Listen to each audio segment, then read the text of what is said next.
abrir o painel de hoje, dando boas-vindas. Meu nome é Jorge Roberto Calage, eu sou gerente de Legal e Compliance da ABIMED. A ABIMED é a Associação Brasileira de Indústria e Tecnologia para a Saúde. A gente atua congregando empresas da área de medical device, e o nosso propósito é trazer a atuação associativa em apoio às nossas empresas associadas e trazendo mais uma alternativa de recurso e facilidade na área de saúde. Eu queria fazer uma pequena apresentação. Nosso tema hoje vai ser política de compliance e ações de proteção de ambiente de negócios no setor de dispositivos e equipamentos médicos. É uma área, equipamentos médicos hoje é uma área que sempre foi em destaque, mas nos últimos 2 anos vieram muito mais à tona, né, a atuação das empresas na área de equipamentos médicos, e com isso a gente tem muito questionamento, muita atuação na área de compliance, na área de condução de negócios, na área de transparência, que nada mais é do que um dos grandes eixos que devem nortear as relações comerciais hoje, que devem ser cada vez mais pautadas na boa prática, na ética e nos bons parceiros de negócio. Então, para isso, hoje nós temos o Vidal Serrano, diretor adjunto da Faculdade de Direito da Pontifícia Universidade Católica de São Paulo. O Vidal é graduado em Direito pela PUC, é mestre, doutor e livre-docente em Direito pela mesma universidade, professor de Direito Constitucional, procurador de Justiça do Ministério Público, autor de vários livros na área de Direito Constitucional, Direito do Estado, Direito Sanitário e Direito do Consumidor. Nós temos também, para compor essa mesa hoje, Gustavo Fernandes Pereira, diretor jurídico de compliance do Hospital Alemão Oswaldo Cruz. E, por fim, a pedidos, em vez de ter começado com ela, a gente tem também a Patrícia Frossard, que é Brasil Country Manager em Latin Legal Counsel da Philips e vice-presidente do Conselho de Administração da ABIMED. A Patrícia é graduada também pelo Mackenzie, tem especialização na PUC e na Fundação Getúlio Vargas, é certificada como especialista de compliance pelo Society Corporate Compliance and Ethics e em governança corporativa pelo IBGC. Ingressou na Philips em 2013 para atuar na área jurídica de compliance e desde 2019 acumula as funções de Head Legal e Compliance para a América Latina e Cluster Leader para o Brasil. Bem-vindo a todos, é um prazer, agradeço primeiramente a oportunidade e a disponibilidade de vocês. Eu queria começar com uma pergunta que eu acho que é fundamental, né? Qual é a importância de uma política de compliance específica para o nosso setor de equipamentos médicos? A gente sabe que tem muitas políticas de compliance, vamos dizer, de prateleira, que poderiam ser utilizadas pelas nossas empresas, mas qual é a importância da gente ter no nosso setor uma política de compliance que privilegie e seja específica para o setor de medical device? Vamos começar com o Vidal, por favor. Bom, boa tarde a todos, é uma satisfação imensa estar aqui com vocês. Agradeço muitíssimo o convite que me foi formulado pela ABIMED. Enfim, e cumprimento aos meus colegas aqui de banca também e a todos os presentes. Enfim, quando falamos do tema compliance, né, ou melhor dizendo, da tecnologia em saúde, antes de compliance, nós precisamos lembrar do conceito de saúde. Quer dizer, o que é conceito? Quer dizer, a saúde, do ponto de vista jurídico, é um bem individual, coletivo e de desenvolvimento, que aspira o completo bem-estar das pessoas.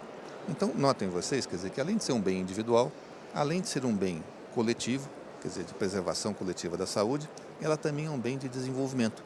Ou seja, a incorporação de novas tecnologias e a expectativa que ela gera em matéria de saúde é algo inerente, quer dizer, ao conceito jurídico de saúde. Quer dizer, nessa perspectiva, quer dizer, quando falamos, quer dizer, né, em equipamentos médicos, em novas tecnologias, nós falamos de algo essencial, quer dizer, a plenitude do direito à saúde. Então, nessa perspectiva, é evidente, quer dizer, se eu tenho um setor tão importante, quer dizer, que conceitualmente compõe a própria essência daquele instituto, nós temos que pensar na questão do compliance, as boas práticas. Quer dizer, primeiro, nós temos que ter boas práticas em pesquisa. Então você tem toda a questão das pessoas que, por exemplo, se submetem a novos tratamentos, a tratamentos experimentais.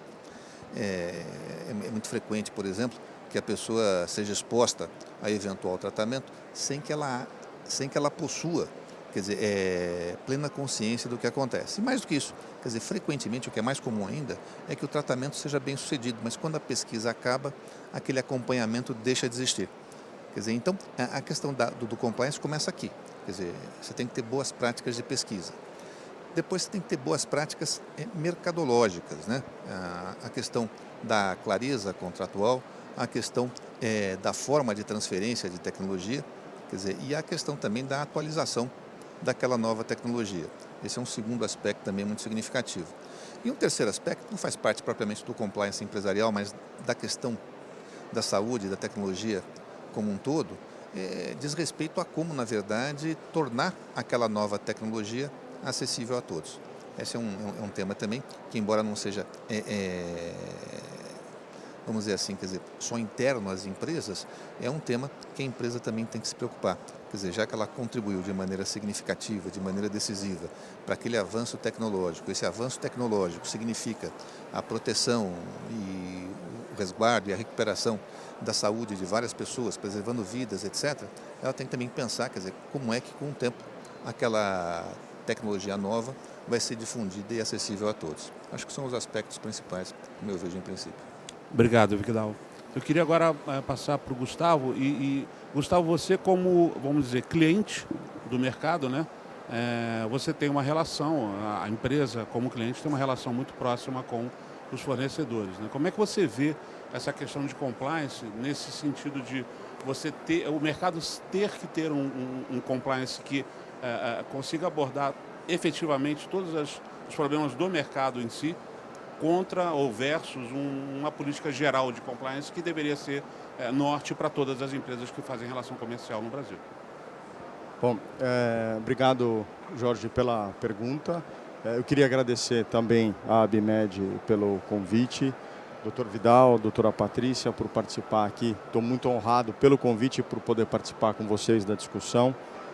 Como você colocou, Jorge, nós estamos do lado do hospital, do consumidor dos produtos aqui da Médicos, mas a gente também é o lado que está com o paciente ali pronto para receber o tratamento e parte dessa cadeia que é a área da saúde de uma forma geral. Eu tenho sempre dito para os meus pares e para a minha equipe que, apesar de compliance ser compliance em qualquer lugar, né, e a gente precisa estar em conformidade, eu gostei da sua frase, esse negócio de compliance de prateleira, porque apesar de compliance ser compliance, cada área tem as suas interações e intenções, e um programa de compliance não pode ser padronizado, né?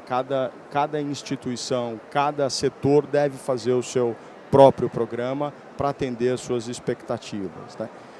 A gente que está na área da saúde, bem lembrou Dr. Vidal, a gente trata o bem mais precioso que alguém pode ter. A gente está tratando vida em última análise.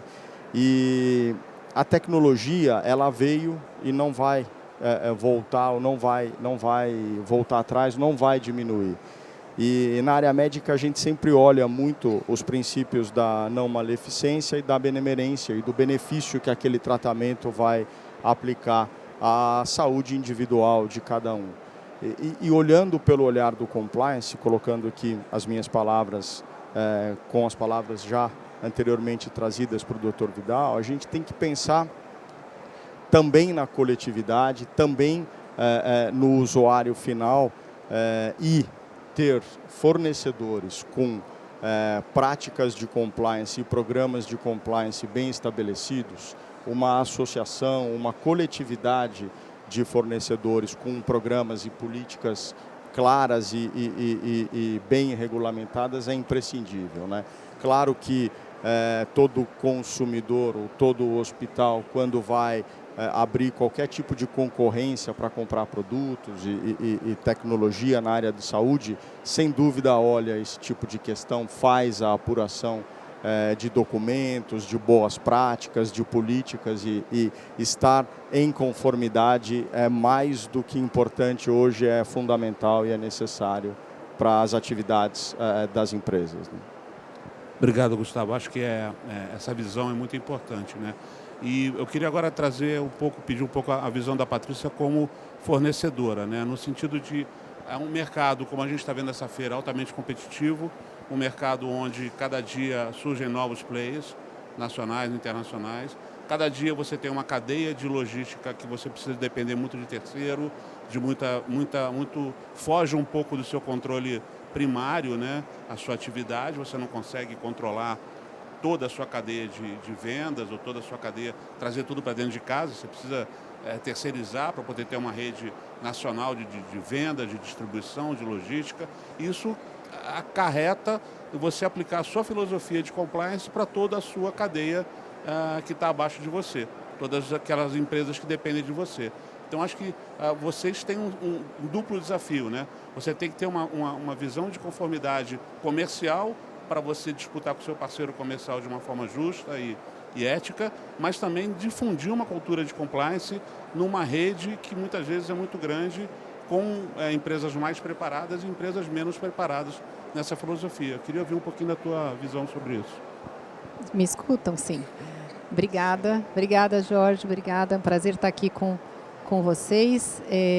Sem dúvida, né? Eu acredito que, como você mesmo disse, né? Nós temos vários players dentro da cadeia de saúde e é um mercado competitivo. Nós estamos vendo aqui, né, quantas empresas, quantas indústrias de diferentes nacionalidades, de diferente tamanho existem e de diferentes maturidades em termos de organização interna, em termos de políticas de compliance e tudo mais. Até porque, né, trazendo um pouquinho de histórico, apesar de nós já termos aí várias legislações que penalizam, né, as coisas que são mais críticas, a principal lei de anticorrupção do Brasil, ela é relativamente recente, né?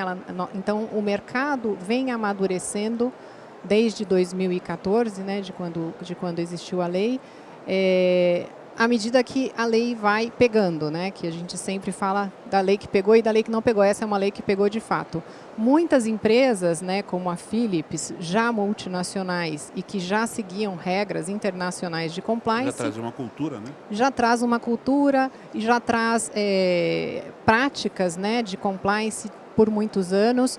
E nós temos também um papel importante nesta maturação do mercado em termos de políticas de compliance, porque nós acabamos aí mostrando como é que essas políticas se aplicam numa multinacional, e isso, por exemplo, dentro da Philips, nós replicamos e apoiamos e ajudando os nossos fornecedores, os nossos representantes de distribuidores, para que eles também venham para um nível de maturidade que é o esperado para uma atuação em conjunto com a Philips, em conjunto com o mercado de saúde, em conjunto com o Oswaldo Cruz e tudo mais. Então, eu acho que essa maturidade, e aí entrando no aspecto, né, do porquê ter uma associação que trata de regras de compliance, né, para o setor. Isso é fundamental, porque nós temos a obrigação de, como indústria, mais eventualmente preparada, né, porque já temos esse background de fora, ajudar quem está menos preparado e fortalecer o mercado como um todo. A gente não pode depender só de legislação, né? E eu acho que isso a gente tem feito muito bem, inclusive dentro da BIMED, que é justamente ajudar para que as regras sejam implementadas para o setor e que a gente crie essa autorregulamentação e se apoie nela para fazer um mercado mais justo. Nós somos empresas de alta tecnologia, somos empresas que inovamos o tempo todo e não dá para... A inovação está sempre à frente da legislação, e se nós não criarmos as regulamentações que vão basear essas relações do ponto de vista da ética, nós não vamos ter tempo de ficar esperando que a regulamentação chegue. Então, por isso eu entendo que é fundamental, e é fundamental, inclusive, que se conglomere, sim, empresas, né, e setores para que entendem da cadeia, para daí conseguir ir diretamente aos pontos que precisam ser ter mais atenção. Obrigado, Patrícia. Eu acho que indo um pouquinho no seu mote, né, e a BIMED, esse ano, um dos objetivos dela como associação esse ano é um trabalho educacional das suas associadas nesse sentido. A gente agora acabou de lançar um curso, um EAD à distância do nosso Código de Ética, onde as empresas no tamanho da Philips ou tamanhos menores ou micro, até a gente tem uma variedade muito grande de associadas, possam ter um mínimo de educação e ter um mínimo de referência na questão da ética e das boas práticas. A partir daí, acho que a gente vai construindo um relacionamento comercial maduro, como você falou, transparente, e através da educação, né? Através da manutenção e da atualização dos nossos princípios de compliance, de governança, e aí a gente consegue ter uma competição saudável num nível mínimo ético onde todos pratiquem as mesmas boas práticas, né? E aí, passando para a pergunta seguinte, a gente teve nos 2 últimos anos, não só nos 2 últimos anos, mas especialmente nos 2 últimos anos, um volume de atividade comercial no setor, infelizmente, muito grande, né? Infelizmente, eu digo porque não foi um crescimento saudável, foi uma emergência sanitária que levou a ter um volume. A gente gostaria muito que fosse por desenvolvimento, por investimento. Infelizmente, foi por uma emergência sanitária que levou todo mundo a ter uma produção e uma atuação muito grande, especialmente na área pública, né? O setor é um setor que vende muito para a área pública, talvez seja o maior consumidor desse setor hoje, seja o setor público, e é um setor que é altamente regulado e precisa ser altamente transparente e ter boas práticas e ter uma governança muito incisiva e muito presente em todas as relações, né? Como é que vocês veem as novas leis que regulamentam de boas práticas, as políticas de compliance internas das empresas? Como é que vocês veem isso com o futuro na relação com o ente público de uma forma geral? Vou começar agora da Patrícia para lá e aí a gente vai fazendo ao contrário. Patrícia, por favor. Bom, eu acho que a maturidade, né, como eu estava dizendo, ela está dos dois lados, né? Eu vejo que não dá para uma empresa assim como a Philips e como várias outras empresas que atuam no mercado de saúde, não ter relacionamento com o governo. Nós queremos isso e o governo também quer e precisa, né, dos nossos produtos. Então, eu vejo que existe bastante transparência. Os processos eles estão agora ainda mais com toda a digitalização que existe, né, de processos. Eu acho que essa transparência ela é ainda maior, uma vez que você tem, qualquer pessoa pode ter acesso às informações e muito rapidamente. Então, eu vejo que a competição ela continua existindo, existe de uma forma transparente e nos termos da lei, né? Nós temos uma lei de licitações que passa por revisão, né, que passou recentemente por revisão, estão se ampliando aí, inclusive oportunidades de abertura de diálogo para se apresentar tecnologia, né, porque não necessariamente todos os entes públicos vão conhecer uma tecnologia. A gente precisa regulamentar como é que as empresas vão apresentar essas tecnologias de uma forma compliant, né? De uma forma que seja prescrita na lei, inclusive. Então, eu acho que, inclusive pelo lado do governo, se está enxergando essa necessidade, né, de se abrir mais esses diálogos para que hajam mais apresentações do que tem no mercado de inovador, e isso ser feito de uma forma aberta, né, através de convite onde todos possam participar, ou seja, não se perde o que já vinha acontecendo e se ganha com toda a transparência por meio do que agora é digital, né, os processos de licitação estão cada vez mais digitalizados, e você tem alterações na lei já no sentido de que se abram diálogos e com isso todo mundo tenha a oportunidade de uma forma regular de ter essa abertura para o diálogo com o governo. Então, eu acho que todo mundo ganha porque é necessário acontecer mais, né, inovação dentro do setor público também. E eu acho que as indústrias estão preparadas para isso e todo mundo viu aí a importância do SUS, a importância do que existe, né, na área de saúde no governo, na área pública. Então, é um setor super importante e que todos nós precisamos participar. E eu acho que as empresas estão preparadas para isso. Que bom, eu acho que a gente tem mesmo que dar a colaboração do ente privado para o público, né? A reação do ente público é sempre mais demorada, é sempre um pouco mais difícil de acontecer. Quando a gente tem no setor privado um acesso à tecnologia imediato, e vai depender unicamente da sua vontade, do seu orçamento, do seu projeto, e você pode contribuir e compartilhar isso com o poder público de uma forma positiva e legal no sentido de dentro da lei, né? Gustavo, você deve ter no hospital alguma interação com a parte pública do sistema de saúde, né? Talvez não tão grande quanto um fornecedor, mas os hospitais privados sempre têm uma parcela de parceria com o SUS e com algumas outras fundações. E como é que você vê hoje essa visão do público, do setor público com o privado nessa área de saúde? Bom, Jorge, primeiro também concordo com o que colocou a Patrícia na fala dela, né? Em relação à questão do compliance, é a lei que pegou, né? A gente nem discute mais se vai pegar ou não, ela pegou, ela está aqui, e também porque o mercado estimula e apoia muito as práticas e as melhores práticas, né?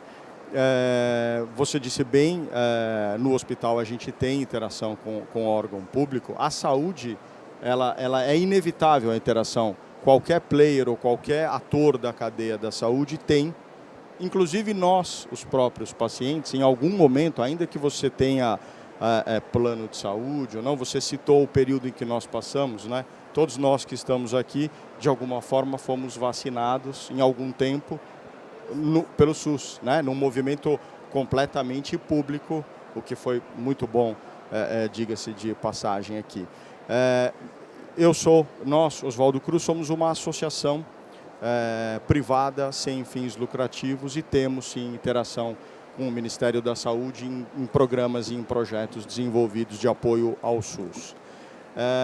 Quando a gente olha as estruturas das organizações privadas comparadas à pública, e a Patrícia trouxe o exemplo da Philips, que é uma multinacional, a gente vê sim alguma diferença de maturidade. Mas mesmo no público, e você colocou bem, surgem novas leis a cada dia. As próprias empresas públicas hoje já têm algumas com programas bem desenvolvidos, né?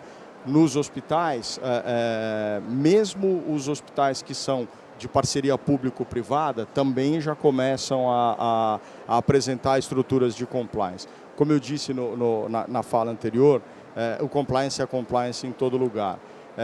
Independente do grau da maturidade, a gente percebe que as instituições estão começando, as que já não têm, os que não têm por muito tempo um programa de compliance, elas estão se adequando, se adaptando e começando.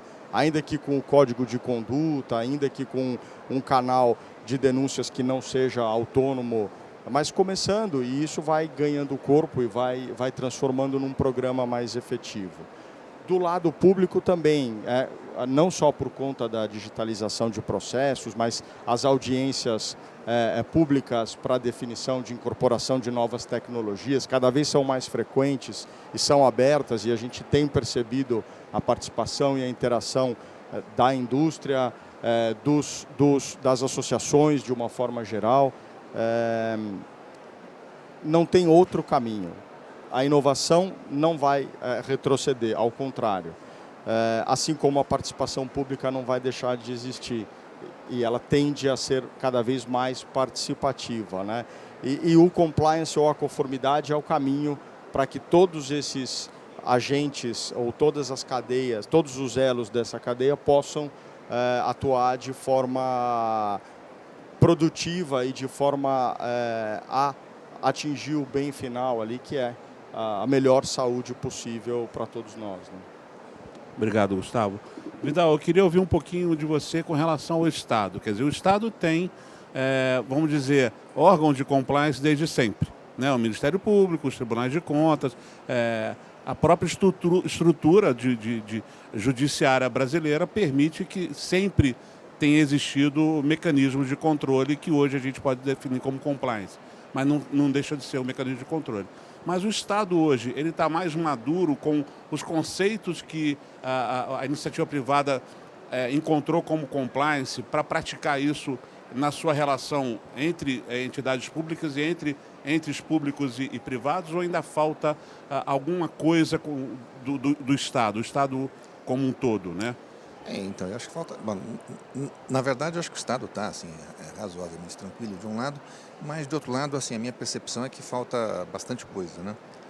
Em que sentido? Em primeiro lugar, uma constatação. Nós temos hoje, na população do país, cerca de 25% de pessoas que têm convênio médico e que acorrem, portanto, à rede privada de saúde, e nós temos 75% das pessoas que são SUS dependentes. Então é natural, quer dizer, que as novas tecnologias tenham como desaguador, vamos dizer assim, o poder público, né? E é saudável que seja assim, inclusive. Agora, do ponto de vista fático, é visível, quer dizer, que quando você tem uma nova tecnologia, isso rapidamente é apropriado pelos hospitais privados, primeiro pelos maiores, depois pelos uns poucos menores, e só depois de muito tempo é que chega para o poder público. E é uma questão que, enfim, é até de cidadania.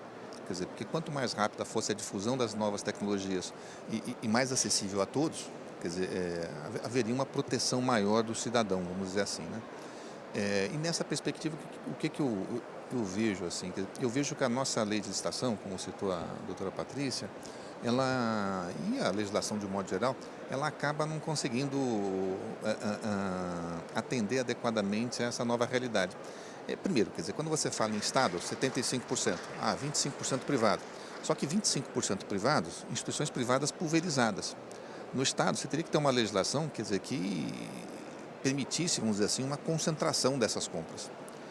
Porque você vai ter um poder de compra maior e, portanto, você pode orientar esse poder de compra para, por exemplo, quer dizer, programar a produção, diminuir custos. Isso acontece em qualquer grande indústria.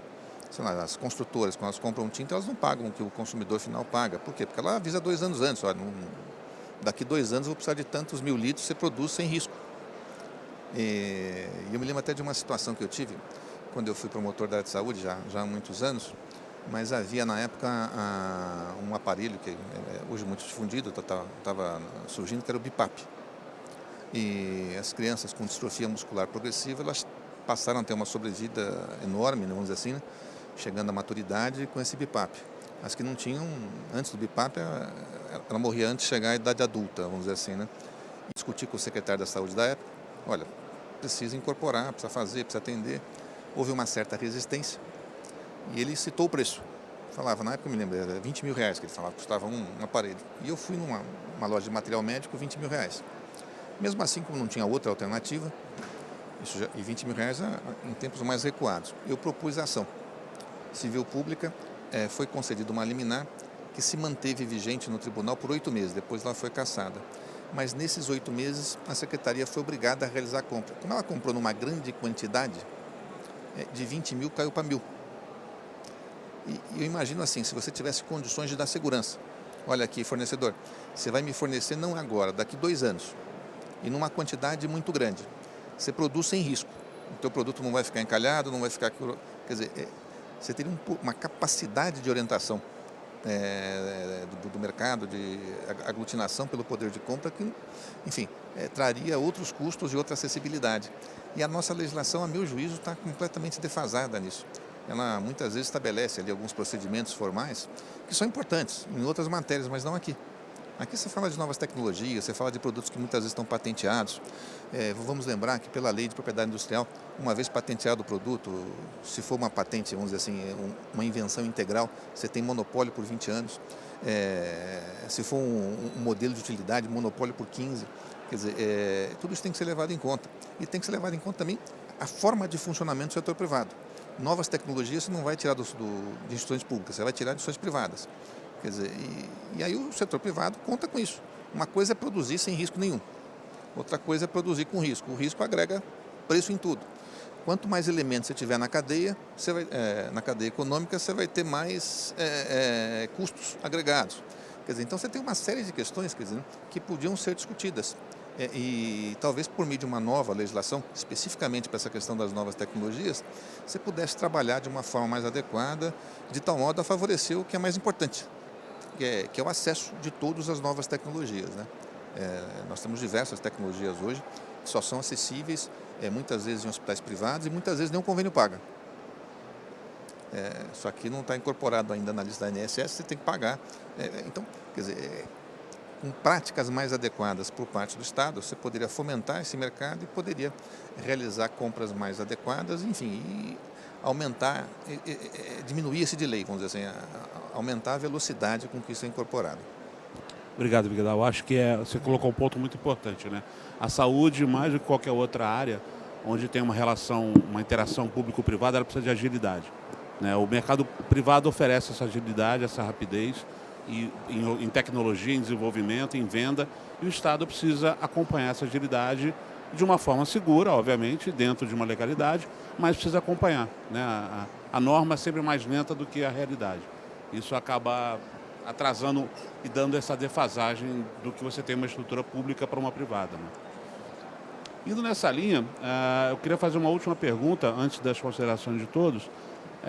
Vidal, você como visão do Estado, mas tendo na academia, você participando de uma parte grande desse setor, você acha que o setor hoje, o setor público, o setor de saúde hoje, especialmente o setor de equipamentos médicos, ele está maduro para uma autorregulação?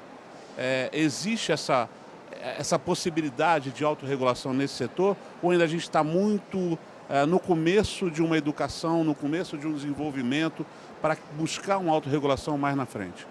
Eu acho que você pode ter autorregulação do ponto de vista, vamos dizer assim, de um código de ética, né? Você pode ter um código de ética de procedimento. Mas, por exemplo, quer dizer, em relação, por exemplo, a contratações públicas, isso não tem como ser fruto de uma autorregulação. Algumas práticas mercadológicas também, a responsabilidade perante os consumidores finais. Enfim, você tem algumas questões que são necessariamente tratadas por lei, enfim. Agora, se você pensar, quer dizer, num fair play, vamos dizer assim, como todos os players devem adotar, quer dizer, uma postura ética mínima para favorecer a concorrência. Quer dizer, porque se parte do mercado ficar refratária a esses conteúdos éticos de compliance, você acaba tendo um desvirtuamento na concorrência. Quer dizer, isso gera, quer dizer, uma perda de valor ético na disputa, vamos dizer assim, né? Então, eu acho que a autorregulação tem sim um passo significativo a ser dado, assim, mas eu acho que é nisso, quer dizer, né, em conteúdos éticos mínimos, você criar um código de ética na indústria, vamos dizer assim, desse setor, e aí criar, sim, um mecanismo autorregulatório para poder chamar atenção aqui está fora, quer dizer, evitando, inclusive, uma judicialização do problema futuro. Eu acho que é um passo, sim, importante. Gustavo, você acha que a gente já está numa fase em que a gente pode começar a pensar numa autorregulação, ou a gente ainda está naquela primeira fase de uma educação preliminar, de uma fundação primeiro, de uma base primeiro, para depois a gente partir para uma coisa mais sofisticada? Eu penso que essa autorregulação ela é recomendável dentro dos limites, né, daquilo que ela pode ser. Na cadeira de Direito Penal Econômico em Coimbra, eles costumam chamar de autorregulação regulada. Ela não é completamente independente, né? Ela tem que obedecer, claro, os preceitos de outras normas legais que prevalecem, mas acho que sim. Acho que, de uma forma geral, as indústrias caminham para este momento de uma autorregulação. Ainda há uma disparidade, não tem dúvida que sim, existe uma disparidade, mas que tem sido encurtada, a distância tem sido cada vez menor das empresas que já têm um programa de compliance bem consolidado para aquelas que estão criando o seu programa, né? Os hospitais, a gente tem a Associação dos Hospitais Privados, né? A Associação Nacional dos Hospitais Privados faz regularmente com os seus associados esse tipo de pesquisa, como vocês também fazem, para que a gente possa apoiá-los no desenvolvimento dessa cultura de compliance. E a gente olha as pesquisas de 2015 e 2016 frente às de 21, ainda há um amadurecimento, mas a distância é menor. E eu não tenho dúvida que na área da indústria também caminha nesse sentido. Então, acho salutar, acho super válido e muito interessante o trabalho que vocês têm feito na ABIMED, né? Você falou bem em relação ao código, em relação aos treinamentos que estão disponíveis. E concordando com o Dr. Vidal, claro, se isso não for incorporado, você vai acabar criando uma divergência na largada entre aquelas que têm um elevado padrão de compliance e ética na concorrência contra as que ficaram para trás por não se adequarem, né? Eu acho que a distância é cada vez mais curta e acho que sim, que a gente deve olhar e avaliar a autorregulação o quanto antes por parte dos entes todos dessa cadeia da saúde, né?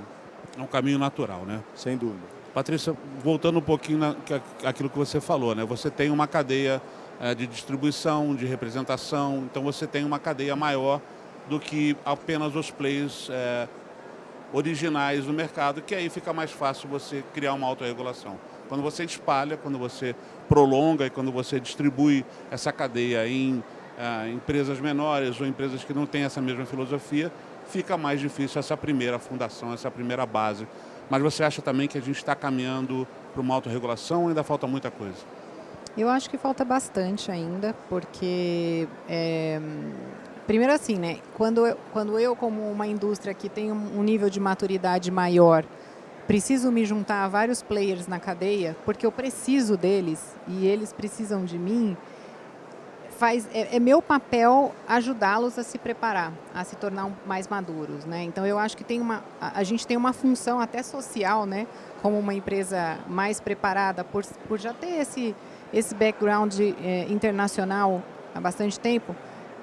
Acho que faz parte até da nossa função criar essa base, né? Quando a gente está falando da cadeia que a gente participa. Esse é um ponto. Outro ponto, quando você fala de autorregulamentação, né? Eu vejo que cada vez mais as associações estão recebendo associados de diferentes níveis, né? De diferentes níveis, eu digo, de maturidade, de compliance e de tamanho. E por quê? Porque às vezes eles não tiveram acesso, talvez, a como estruturar um programa e tudo mais. Mas cada vez mais eu vejo essas pequenas empresas ou essas empresas que estão em toda a cadeia se juntando a associações. Então, eu acho que, de alguma forma, as grandes associações estão fazendo essa regulamentação, né? E elas poderão se juntar em algum momento. Então, eu vejo isso acontecendo muito mais dessa forma. Ou seja, associações conglomerando associados cada vez mais distintos dentro do mesmo grupo de trabalho, né? Ou seja, da área da saúde, e aí essas associações sim se unindo para criar essa regulamentação. Eu vejo isso já muito forte dentro da ABIMED, né? A gente já tem isso acontecendo na ABIMED, a gente já tem também esse preparo, como você falou, a educação para quem é novo, para quem ainda não tem um programa. E temos também as nossas regras do nosso código de ética dentro da ABIMED, ou seja, quem aceitou entrar é porque aceitou também as condições desse código. Então, é uma adesão que acaba sendo uma autorregulamentação. Então, eu acho que esse é o caminho, mas assim, até que a gente chegue para que esteja todo mundo, né, nesse mesmo nível, nesse mesmo patamar, eu acho que ainda tem um pouco de chão. Eu acho que a gente precisa difundir a cultura, né? Difundir a cultura é parte grande educacional e, obviamente, vai chegar num limite que vão ter que haver punições ou aplicações de regras para que o mercado também possa se proteger, né? Óbvio que ninguém faz um código de ética buscando uma punição, uma penalidade ou alguma coisa nesse sentido. Mas a própria existência de uma coletividade pressupõe regras e pressupõe penalidades e castigos para quem não cumpre as regras, né? Isso a gente está falando na sociedade como um todo e é o reflexo disso no nosso mercado. Mas acho que o objetivo principal é a educação, né? Sem educação a gente não vai conseguir criar uma estrutura nova, criar uma estrutura mínima o que a gente busca, eu acho que é você ser fair, né? Você vai ser o seu concorrente, nós temos 4 concorrentes que vão disputar justamente o mercado. Com justiça, com igualdade, com equidade, e ganha quem for melhor, né? Eu acho que a gente pode passar para, se eventualmente tiver alguma pergunta, se não, passar para as nossas considerações finais.